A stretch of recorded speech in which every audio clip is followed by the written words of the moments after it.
भक्ति भाव की वीडियोस देखने के लिए त्रिलोक चैनल को सब्सक्राइब करने के बाद घंटी का बटन दबाना ना भूलें। आपको वीडियो कैसा लगा ये कमेंट में हमें ज़रूर बताएं।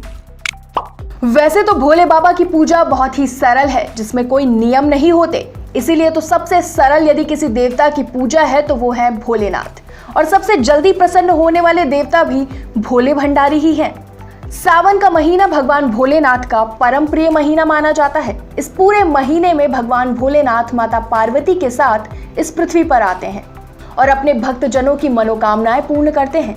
इसीलिए ज्यादातर शिव भक्त सावन के महीने में सोमवार का व्रत रखते हैं और पूरे महीने भोलेनाथ को प्रसन्न करने के लिए पूजा अर्चना करते हैं। कई भक्तगण तो सिर्फ मासिक शिवरात्रि का व्रत रखते हैं और कई लोग 16 सोमवार का व्रत रखते हैं। यानी कि भोले बाबा को प्रसन्न करने के लिए अनेकों प्रकार के मंत्र जाप किए जाते हैं, उनका रुद्राभिषेक और हवन किया जाता है।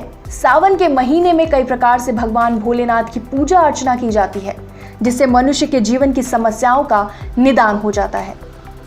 इसके अलावा उनकी शरण में जो भी जाता है उसकी हर मनोकामना को पूर्ण करने का भोलेनाथ आशीर्वाद देते हैं।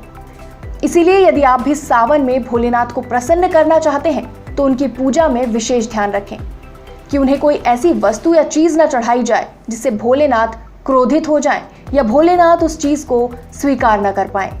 ये जानने के लिए कि भोलेनाथ की पूजा करते समय क्या करें और क्या ना करें, इस वीडियो को अंत तक जरूर देखें। इसके अलावा आज के इस वीडियो में हम आपको बताने वाले हैं कि सावन के महीने में या सावन के सोमवार में यदि आप भगवान शिव की पूजा अर्चना करते हैं तो आपको किन किन बातों का विशेष ध्यान देना चाहिए, जिससे भोलेनाथ आपसे जल्दी प्रसन्न होकर आपको आपकी इच्छा पूर्ति का वरदान दें। यदि आप सावन सोमवार का व्रत रखना चाहते हैं या पूरे सावन में व्रत रखना चाहते हैं तो बिना पूजा के आपका ये व्रत निरर्थक माना जाएगा। इसलिए यदि आप स्वयं पूजा नहीं कर सकते तो किसी ब्राह्मण द्वारा भी आप भोलेनाथ का पूजन करा सकते हैं, ब्राह्मण के द्वारा अभिषेक करा सकते हैं, या फिर आप ब्राह्मणों को बुलाकर महामृत्युंजय मंत्र का जाप भी अपने घर में या किसी मंदिर में करवा सकते हैं। क्योंकि सावन के महीने में जो भी मंत्र जाप किए जाएंगे, पूजा की जाएगी, वो परम सिद्धिदायक होंगे और इस दौरान आपकी जो भी कामनाएं होंगी भोलेनाथ उसे पूर्ण करेंगे। फिर चाहे वो अच्छी नौकरी की इच्छा या परीक्षा में अच्छे अंक लाने की इच्छा हो, सभी इच्छाएं अवश्य पूर्ण होंगी। यदि आप चाहते हैं कि आपका परिवार सुख शांति से रहे, आपके व्यापार में वृद्धि हो, आपके धन दौलत में वृद्धि हो, आपका मान सम्मान बढ़े या आपका विवाह आपके मनचाहे वर या वधु से हो, आपको उत्तम संतान की प्राप्ति हो, पूरे परिवार के लोग स्वस्थ और प्रसन्न रहें, तो आप सावन के महीने में सच्चे मन से भोले बाबा की आराधना करें और उनका अभिषेक करें। भोलेनाथ को प्रसन्न करने का सबसे श्रेष्ठ उपाय यदि है तो वो है एक लोटा जल और बेलपत्र। इतने से भी भोलेनाथ खुश हो जाते हैं। वैसे तो हमारे धर्म ग्रंथों में पूजन के कई प्रकार बताए गए हैं, जिसमें से पहला पंचोपचार, दूसरा दसोपचार, तीसरा षोडशोपचार और चौथा उपचार है राजोपचार। इस तरह चारों प्रकार के उपचारों से भगवान का पूजन किया जाता है और भोलेनाथ का सावन महीने में विधिवत पूजन अर्चन करने से जन्म जन्मांतर के पाप दोष, पीड़ा और कष्ट समाप्त हो जाते हैं और उस व्यक्ति को अंत समय में मोक्ष की प्राप्ति होती है। तो चलिए जानते हैं कि भोलेनाथ की पूजा करते समय क्या करें और क्या ना करें। नंबर 1, यदि आप भोलेनाथ की पूजा करने की तैयारी कर रहे हैं तो आपको सबसे पहले ध्यान रखना है कि पूजन के दौरान आपको गलती से भी भोलेनाथ यानी शिवलिंग के ऊपर कुमकुम नहीं चढ़ाना चाहिए, क्योंकि कुमकुम भौतिक सुख सुविधाओं का प्रतीक होता है और भोलेनाथ तो त्यागी हैं, वैरागी हैं, हमेशा तपस्या में लीन रहते हैं। इसलिए वह सदैव अपने मस्तक पर सफेद चंदन धारण करते हैं। इसलिए आप भोलेनाथ को पीला चंदन अर्पित करें, लेकिन गलती से भी कुमकुम अर्पित ना करें।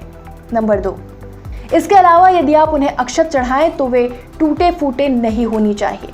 आपको शुद्ध और अच्छे अक्षत तैयार करने चाहिए। नंबर 3, जो चावल भोलेनाथ को चढ़ाए जाते हैं उन्हें गीला करके ही भोलेनाथ को चढ़ाना चाहिए। सूखे चावल कभी भी भोलेनाथ को अर्पित नहीं करने चाहिए।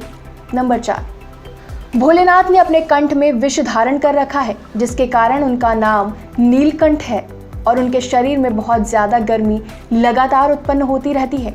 इसीलिए सावन महीने में उनका दूध से अभिषेक किया जाता है।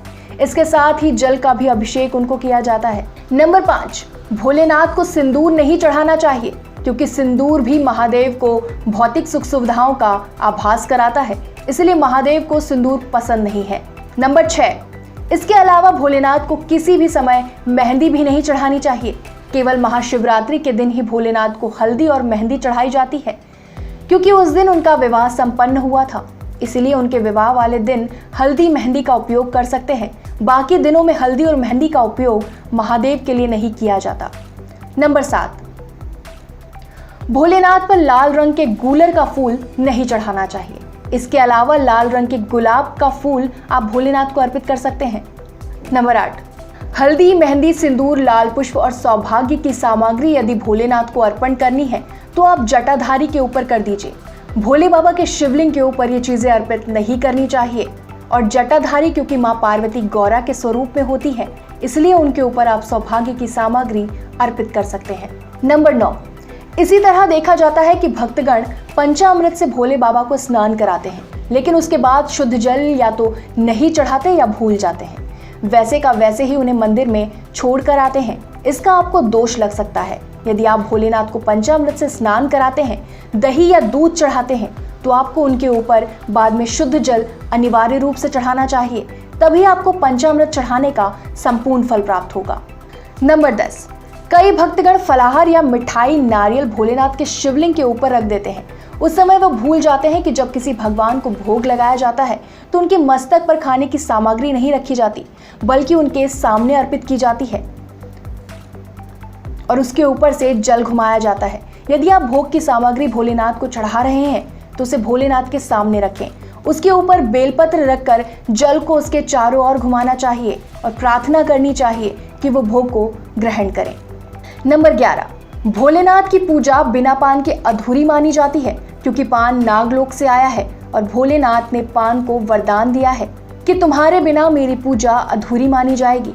इसलिए यदि आप भोलेनाथ की विधिवत पूजा करते हैं तो आपको पूजा में पान का प्रयोग जरूर करना चाहिए। भोलेनाथ को पान चढ़ाने से मनुष्य के जीवन में सुख, शांति, समृद्धि और वैभव आता है। धन में वृद्धि होती है। इसके साथ ही नागलोक से भी उस मनुष्य को आशीर्वाद मिलता है। नंबर 12, भोलेनाथ की अच्छी तरह से पूजा अर्चना करें और उनके मंत्रों का जाप करें, और हो सके तो सावन के सोमवार के दिन भोलेनाथ का मंत्र ओम नमः शिवाय, इसका अधिक से अधिक जाप करें। आप इसका 11, 21, 51 या 108 बार जाप करें। नंबर 13, अंत में बस ये कि भोलेनाथ की पूजा करते समय किसी के बारे में बुरा ना सोचें और ना ही मन में कोई ऐसी इच्छा रखें जिससे किसी का बुरा हो।